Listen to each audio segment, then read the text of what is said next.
UP की योगी सरकार ने नवा बजट पेश किया है। यूपी के वजीर खजाना सुरेश खन्ना ने 8,08,736 करोड़ का बजट पेश किया है। यूपी के बजट में कई बड़े ऐलान किए गए हैं। यूपी सरकार होनहार तालिबात को स्कूटी देगी, नौजवानों को ब्याज मुक्त लोन दिया जाएगा। 4 नए एक्सप्रेसवे का भी ऐलान किया गया है। इसके साथ ही 58 नगर पालिकाओं को स्मार्ट सिटी बनाया जाएगा। 92,000 नई नौकरियों का भी वादा किया गया है। बांके बिहारी कॉरिडोर के लिए 150 करोड़ का ऐलान किया गया है। यानी कि आम जनता को ध्यान में रखते हुए इस बजट का ऐलान किया गया है। और इस बजट से उत्तर प्रदेश की आवाम को काफी ज्यादा उम्मीदें भी थी, खासतौर पर आम आदमी को। और इस बार के बजट में इन तमाम चीज़ों पर सरकार का मेन फोकस भी रहा है। आपको बताते चले कि 2027 में उत्तर प्रदेश में विधानसभा चुनाव और उससे पहले सरकार के लिए भी एक ये बहुत बड़ी चुनौती थी इस बार का ये बजट। और ऐसे में बजट के रकम को भी बढ़ाया गया है। इस बार 8,08,736 करोड़ का बजट पेश किया गया। जब 2025-26 का उत्तर प्रदेश का यह बजट आज विधानसभा में प्रस्तुत किया गया है, तो मुझे बताते हुए प्रसन्नता की अनुभूति हो रही है कि आदरणीय प्रधानमंत्री श्री मोदी जी के मार्गदर्शन में उत्तर प्रदेश सरकार का यह हमारी सरकार का 9वां बजट है। और पिछले 8 वर्ष के अंदर जो कुछ भी सरकार ने कदम बढ़ाए हैं, उत्तर प्रदेश के लिए उठाए हैं, उसके अच्छे परिणाम हम सबके सामने देखने को मिले हैं।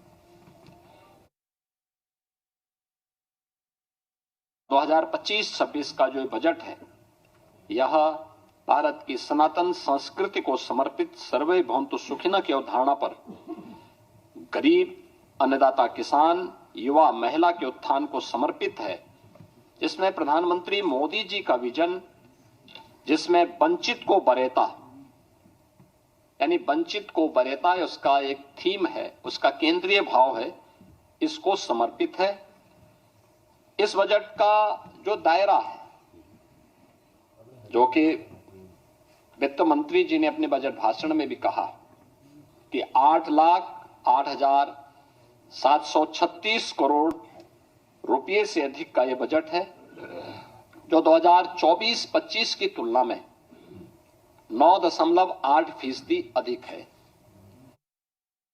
जो जीडीपी थी वह 12,89,000 करोड़ रुपए की थी, वह आज 24-25 में जो उसका अनुमान है वह 27,51,000 करोड़ रुपए होने का अनुमान वह है। और ये दिखाता है कि इसमें 3 वर्ष का कालखंड ऐसा था जब वैश्विक महामारी कोरोना जैसी त्रासदी का सामना करना पड़ा था, जो आर्थिक दृष्टि से अत्यंत पूरी दुनिया के लिए, केवल भारत के लिए नहीं या केवल यूपी के लिए नहीं, बल्कि पूरी दुनिया के लिए अत्यंत कठिन समय था। और आज उसी का परिणाम है कि 2016-17 में जिस उत्तर प्रदेश की अर्थव्यवस्था देश के अंदर 6ठी-7वीं अर्थव्यवस्था मानी जाती थी, आज उत्तर प्रदेश ने जो लंबी छलांग लगाई है, परिणाम है कि उत्तर प्रदेश आज देश का दूसरी बड़ी अर्थव्यवस्था के रूप में उभरा है। उत्तर प्रदेश ने इस दौरान जो कदम बढ़ाए हैं, खासतौर पर अपने परंपरागत उत्पाद के लिए एमएसएमई सेक्टर पर, वन डिस्ट्रिक्ट वन प्रोडक्ट ने पूरे देश के अंदर अपनी एक पहचान बनाई है।